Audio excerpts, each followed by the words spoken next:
आपकी आवाज में आज बात एमपी में 15 साल बनाम 15 महीने पर छिड़े सियासी संग्राम की। भोपाल में बीजेपी की कार्य समिति की बैठक हुई। इस बैठक में बीजेपी ने पिछली कांग्रेस सरकार के कार्यकाल पर भी चर्चा की और जमकर निशाना साधा। बैठक में कहा गया कि जिस वक्त कोरोना में सारे सियासी दल क्वारंटीन में चले गए थे, आईसीयू में थे, तब भी बीजेपी जमीन पर काम कर रही थी। बीजेपी कार्यकर्ता अपनी जान जोखिम में डालकर काम कर रहे थे। साथ ही बीजेपी ने पूर्व सीएम कमलनाथ और दिग्विजय सिंह पर भी निशाना साधा। तो वहीं बीजेपी के आरोपों पर कांग्रेस ने भी जवाब दिया। कांग्रेस का कहना है कि कमलनाथ की सरकार ने 15 महीने में वो काम कर दिखाए जो 15 साल में बीजेपी नहीं कर पाई।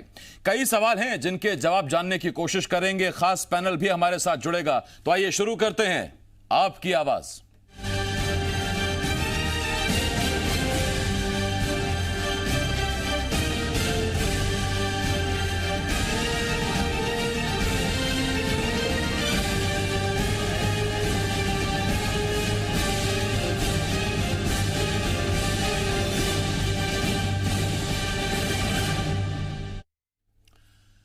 आज का मुद्दा क्या है, खबर क्या है, बहस किस पर है, ये आपको बताते हैं। एमपी में बीजेपी कार्य समिति की बैठक हुई। करीब 3 साल बाद यह बैठक हुई।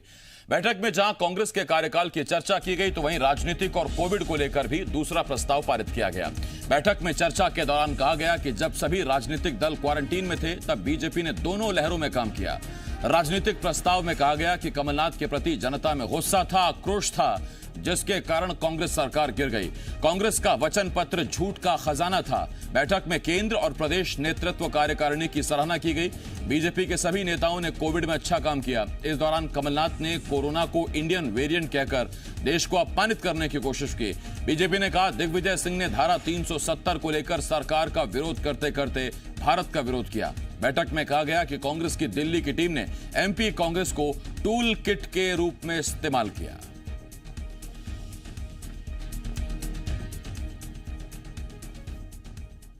अभी तक तो पाकिस्तान के साथ मिलकर के इस देश की रक्षा से खिलवाड़ करने की रचना कर रहे थे, देश को तोड़ने की बात करने वाले दिग्विजय सिंह।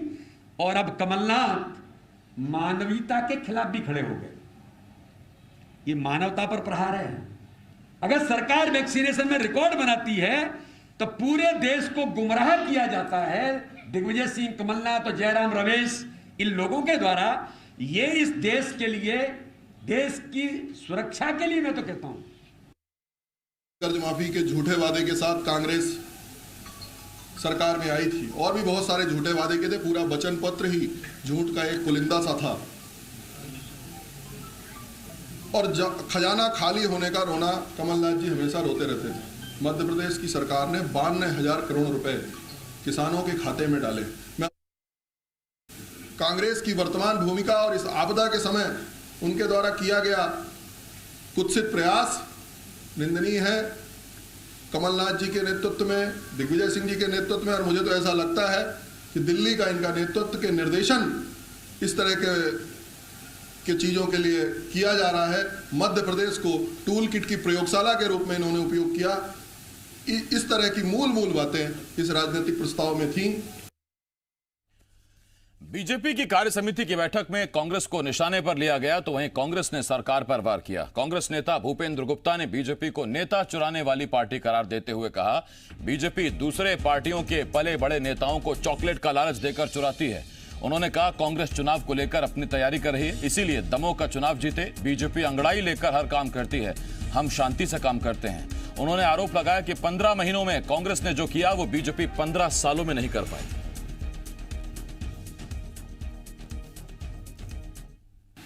हमने 15 महीने में जो है 1000 गौशालाएं बनाई, जो ये 15 साल में नहीं बना पाए थे।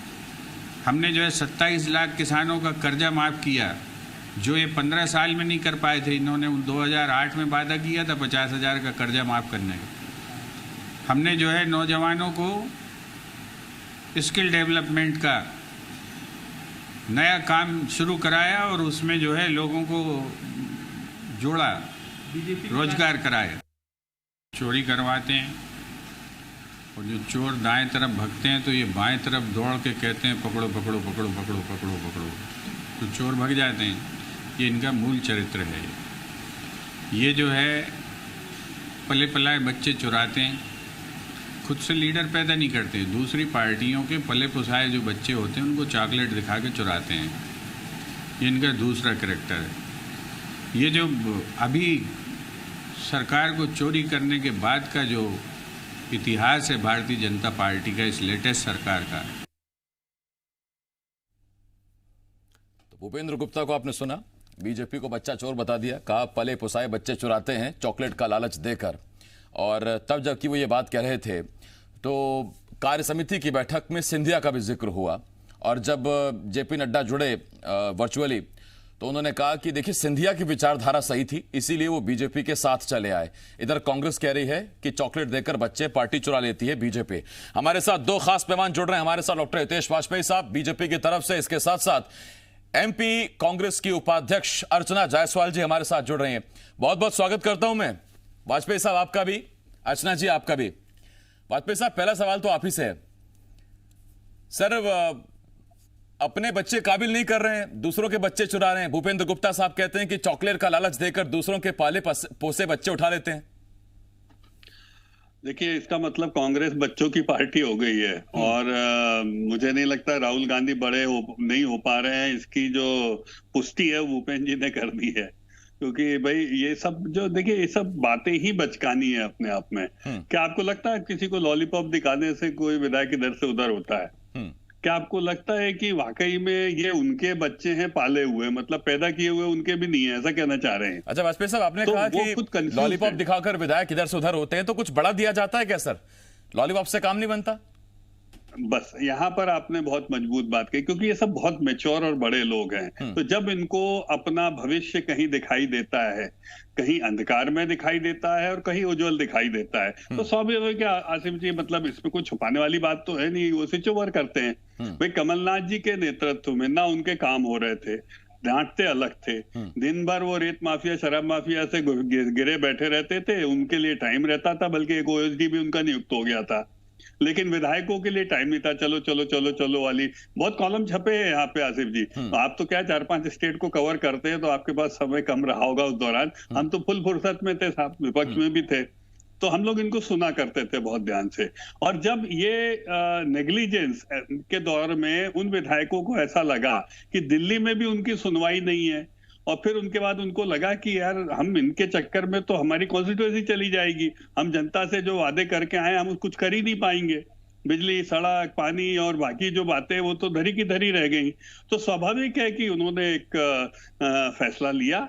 और देखिए साहब, मुझे आप बता दीजिए आसिफ भाई कि मध्य प्रदेश के दौर में मैंने तो कभी नहीं देखा कि 22-25 विधायक, और हिंदी हार्टलैंड को यदि आप देखें, नॉर्थ इंडिया को और आसपास की बड़ी स्टेट में, कि इतने बड़े रूप में कि साहब 22-25 विधायक एक साथ कांग्रेस से निकल गए, कांग्रेस से या भाजपा से, मतलब बड़े दल माने जाते हैं। देखिए छोटे दलों का तो चलो ठीक है, हम मानते हैं कि वो इंडिपेंडेंट की हैसियत रखते हैं विधायक, लेकिन दलगत राजनीति में इन दोनों दलों से इतनी आसानी से लोग नहीं जाते आसिफ जी, जब कुछ बड़ा घटित हो रहा होता है।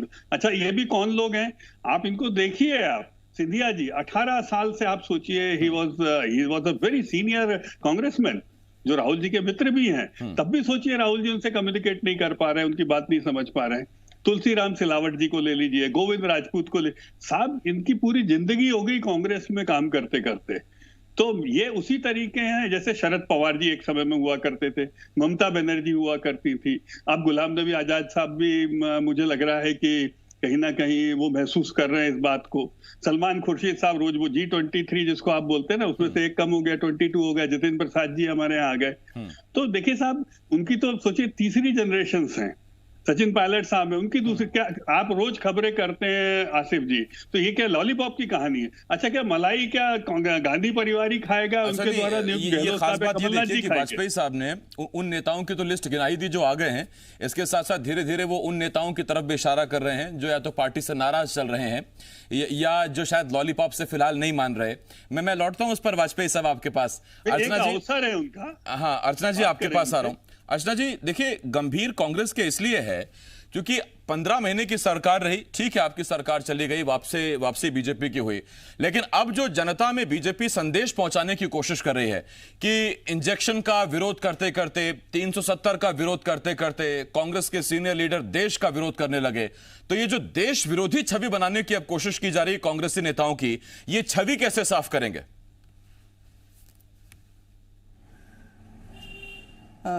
मैं अभी वाजपेयी जी को अच्छे से सुन रही थी। मैं उनसे पहले प्रश्न ये पूछती हूँ कि बहुत हमारे जो सिंधिया जी थे, अब उनको केंद्रीय मंत्री कब बनाएंगे आप?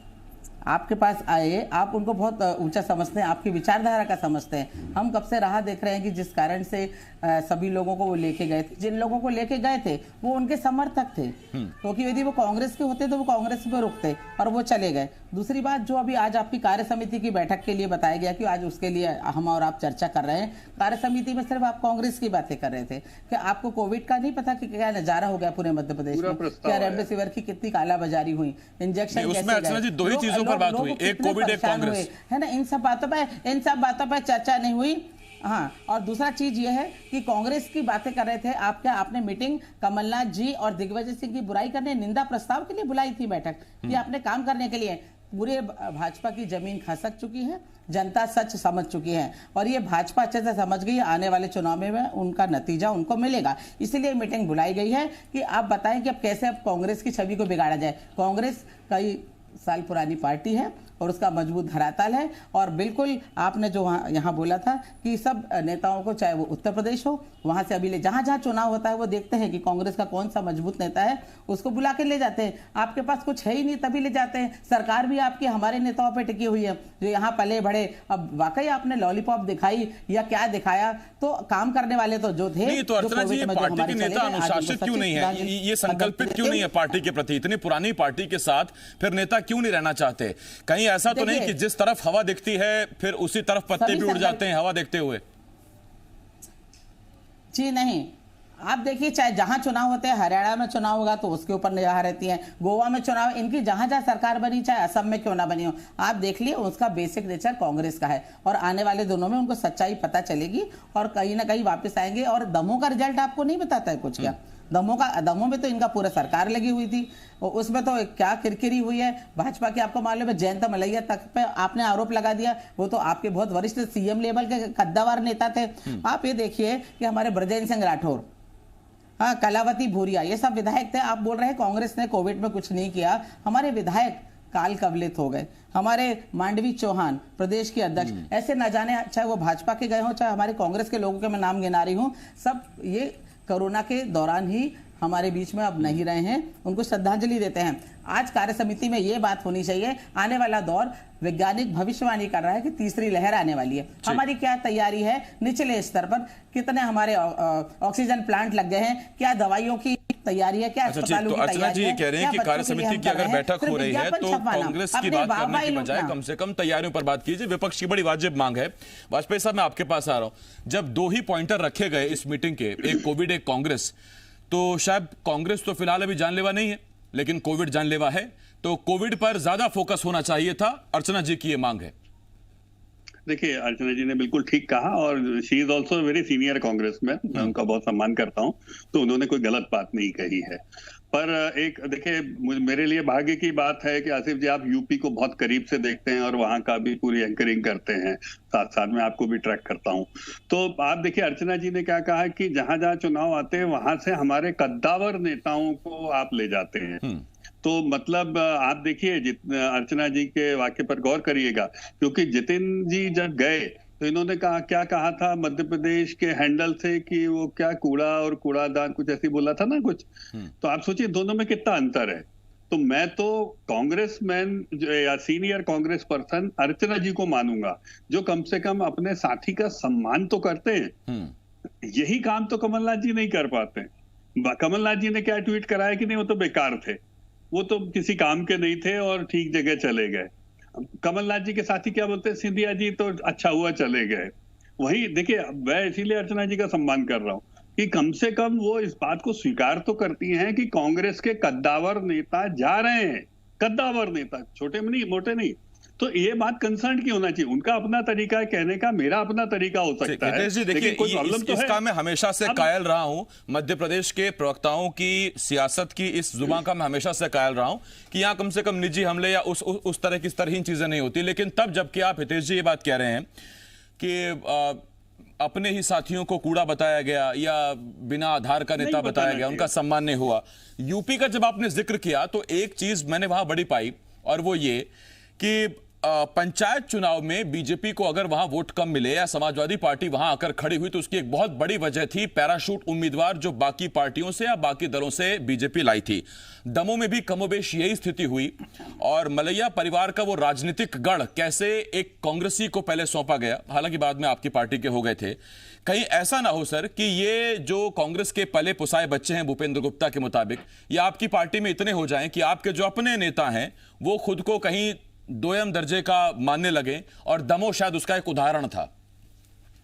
देखिए, मैं बस दो बातें कहना चाहता हूँ, घटना जी की रह गई थी, दूसरा आपकी बात मैं पहले कह देता हूँ। देखिए, सब पले पुसाए बच्चे, अब मुझे बताइए अर्चना जी को, सिंधिया जी को ये पले पुसाए बच्चे कहेंगे क्या? मतलब ये सीमा तो नहीं रही ना सर बोलने की। तो मैं इन वाक्यों को दरकिनार कर देता हूँ, मुझे अच्छा नहीं लगता है। हमको एक दूसरे का सम्मान करना चाहिए, नंबर एक, और परिस्थितियों को देखना चाहिए। क्या जैसे आपने एक विषय रखा कि भाई जहां पर हमारे यहाँ पर नए आए हुए लोग हैं वहां हमको दिक्कत हुई, आपने यूपी का उदाहरण दिया, ठीक है, हो सकती है, नो डाउट, हो सकता है कि हम अपने कार्यकर्ताओं के जमीन, देखिए ऊपर क्या होता है, ऊपर नेताओं का मिलना और एक दूसरे को माला डालना और पार्टी में आ जाना आसान होता है। क्यों? क्योंकि सर आपसे रिक्वेस्ट करता हूं अगले 30 सेकंड में बात खत्म कर दीजिएगा, मुझे अर्चना जी की बात जाना है। बस बहुत फास्ट, तो बड़े लेवल पे फास्ट होता है, उसको जमीन तक उतारने में समय लगता है, हो सकता है वो समय हम नहीं दे पाए, नंबर एक। नंबर दो, अर्चना जी बिल्कुल आपने ठीक कहा, हम लोग शोक प्रस्ताव लाए थे, कलावती भूरिया जी हो चाहे ब्रजेंद्र सिंह राठौर जी हो, मुझे बहुत अच्छा लगा कि हमने उनको श्रद्धांजलि आज दी है, तो ये शोक प्रस्ताव में हुआ। दूसरा आपका कोविड का पूरा प्रस्ताव मैं आपके अवलोकन के लिए रखूंगा,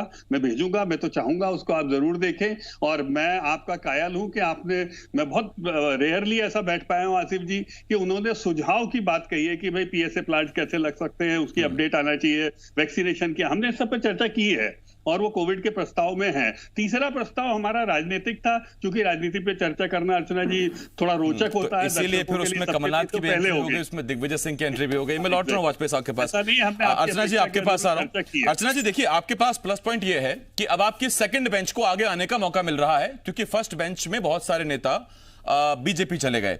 लेकिन कमजोरी भी यही है कि फर्स्ट बेंच के वो नेता जो लीडरशिप की स्थिति में थे उन्होंने पार्टी छोड़ दी। वो जितिन प्रसाद की बात कर लीजिए उत्तर प्रदेश में, ज्योतिरादित्य सिंधिया की बात कर लीजिए मध्य प्रदेश में, और राजस्थान में क्या फिलहाल तेवर हैं पायलट के, वो भी हम देख रहे हैं। तो ये पॉजिटिव है या नेगेटिव है पार्टी के लिए? नवीन जिंदल साहब हैं। हाँ,